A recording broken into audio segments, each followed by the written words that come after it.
Relational Quadrant. Now, this is something that I got from Dr. Wayne Schmidt. I think before he was a doctor, he's currently the general superintendent of the North American Conference of the Wesleyan Church, so kind of like the grand poobah of the Wesleyan denomination. But this was like 30 years ago. He came to Indiana Wesleyan University and spoke at a class that I happened to be in, and he shared this little tidbit of information that I found to be memorable and over the course of 3 decades useful and accurate, and so those are incredibly important things. So relational quadrant basically breaks down into 4 quadrants, which is what a quadrant is, but it's based upon older and longer.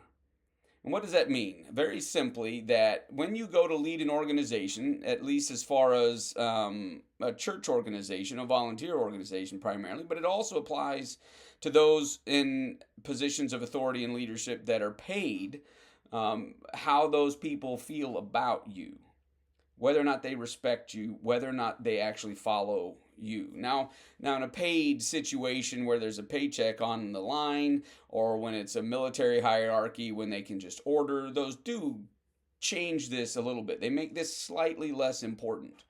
But in a volunteer organization, like in a church where you're a pastor and you're in the position to lead a bunch of volunteers, this is incredibly important. And so what this means very simply is that if you divide it up by those people who are older than you are physically and younger than you physically, and those who have been there longer in that organization, that location, than you have, and those who have been there a shorter amount of time than you've been there. Now, with those two different continuums, you have 4 quadrants.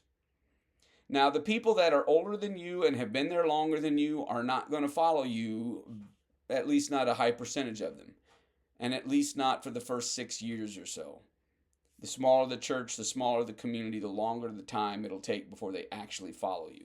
Now, I'm not saying that they're going to be resentful or that they're going to mutiny or anything like that, but what I mean is that they will go along as long as they agree with you. And you can utilize their influence in the organization because they have earned the influence. They've been there for years. They've been doing the work. They're people that others follow. And so you can utilize their influence, but they're going to go along with you when they agree with you. They're not going to actually follow you. They're not going to submit to you. Obviously, in all of these, there's going to be a percentage of exceptionality, an exception to these rules. But by and large, you'll have the lowest buy-in from the people that are older than you and have been there longer than you. And then you have, at the very other end of the spectrum, you have those who are younger than you and who have been there less time than you. This is the quadrant that will follow you at the highest percentage, for a couple of reasons. They're self-evident in many ways. They look up to you because you're older than they are. You've lived life that they haven't lived. You have experiences they don't have, and they're looking to you to figure out how they're supposed to do life.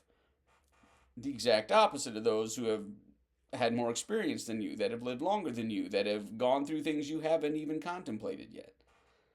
And then they also have chosen that church, because it's a volunteer organization, they've chosen the organization with you as its leader. And that's a huge issue because they chose you in many ways. And so they're going to follow you at the highest percentage of any of these 4 quadrants. So those are the two opposites on the continuum, right? Older than you, longer than you, younger than you, shorter than you. And the other two kind of obviously fit in the middle. Now, the interesting thing here is, and it makes sense what you think about it, it caught me off guard, is that the next least likely to follow you group are those that are younger than you, but have been in that organization longer than you. And here's the simple reason. They're already following somebody. They're following the people that are older than them and have been there longer than them. Those people already earned their respect.